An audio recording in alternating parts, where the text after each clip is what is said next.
വിജയസാധ്യത സുരേഷ് ഗോപിക്ക് ഞാൻ കാണുന്നത്. സുരേഷ് ഗോപി ജയിക്കണം എന്ന് തന്നെയാണ് എൻ്റെ ആഗ്രഹം. അത് ആൾ നല്ല പ്രവർത്തനങ്ങൾ ചെയ്തുകൊണ്ട് മാത്രം. മറ്റുള്ളവരിപ്പോൾ പല പ്രശ്നങ്ങളും തൃശ്ശൂർ പാർലമെൻറ്റ് ഈ മണ്ഡലത്തിലുണ്ടായിട്ട് അവരങ്ങനെ കാര്യമായ രീതിയിലൊന്നും ഇടപെട്ടിട്ടില്ല. അത് സുരേഷ് ഗോപി ജയിക്കണം തന്നെ എൻ്റെ അഭിപ്രായം. അവരങ്ങനെ ടി എൻ പ്രതാപിൻ്റെ കാര്യം എന്ന് പറഞ്ഞിട്ടുണ്ടെങ്കിൽ കഴിഞ്ഞ പ്രാവശ്യമൊക്കെ നമ്മുടെ ഇലക്ഷന് വേണ്ടിയിട്ട് വോട്ട് അഭ്യർത്ഥനയും കാര്യങ്ങളായിട്ട് വന്നതാണ്. അന്ന് പോയിട്ടുള്ളതാണ് ആൾ. പിന്നെ ഇപ്പോഴാണ് കാണുന്നത്. പിന്നെ സുനിൽകുമാർ എന്ന് പറഞ്ഞാൽ നമ്മുടെ നാട്ടുകാരനാണ്. വളരെ മണലൂർ അടുത്താണ്. ആൾ പേഴ്സണലായിട്ട് അറിയുന്നതാണ്.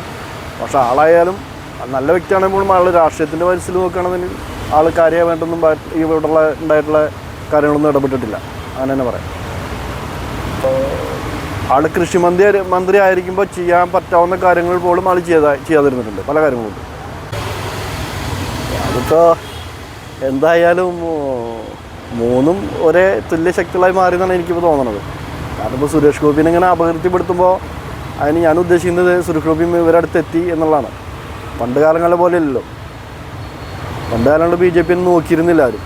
ഇപ്പോൾ ബി ജെ പി സ്ഥാനാർത്ഥികളെ അപകീർത്തിപ്പെടുത്തുക ഓരോ കാര്യങ്ങളിൽ അവരെ ഇടപെടുമ്പോൾ അവർക്കൊരു പേരുസ്വപ്നമായി മാറി എന്നാണ് ജനങ്ങൾ ചിന്തിക്കുക എന്നാണ് എൻ്റെ അഭിപ്രായം.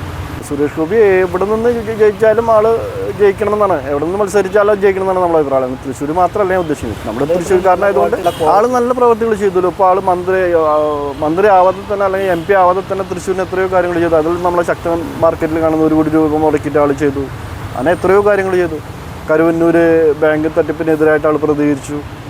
അങ്ങനെ എത്രയോ കാര്യങ്ങൾ, എത്രയോ സഹായങ്ങൾ പാവപ്പെട്ടവർക്ക് വേണ്ടി ചെയ്യുന്നുണ്ട്. അത് ഓരോ പാർട്ടിക്കാരും ഓരോരുത്തരും അപകീർത്തിപ്പെടുത്താൻ വേണ്ടിയിട്ടല്ല ചെയ്യുന്നത്. അതൊന്നും ഇപ്പോഴും ഒരു കൺഫർമേഷൻ വന്നിട്ടില്ല അതിന് വേണ്ടിയിട്ട്.